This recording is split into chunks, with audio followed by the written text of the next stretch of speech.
หูจักปัจจุบันตอนหยาบอดีตตอนหยาบตอนนั้นก็หูจักอนาคตตอนหยาบอันนั้นก็หูจัก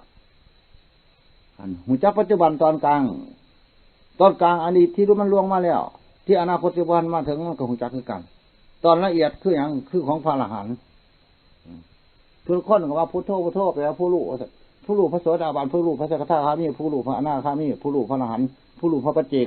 มียิ่งย้อนกว่ากันนี่เจ้าที่ไปตีตนเทียมว่าพุทโธพุทโธแปลว่าผู้รู้ที่ไปเทียมพระพุทธเจ้ามันก็มาถึงกับเป็นผู้สาว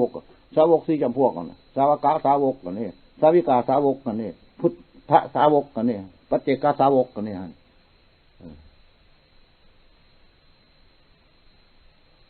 อรหันต์สี่จำพวกสุขัยปัตโกเตวิโชชราพิโยปฏิสัมมิสัพพโตนี่มีกับพวกหนึ่งนี่พวกสาวกนี่สาวิกาก็คือการท่านอรหันต์สี่จำพวก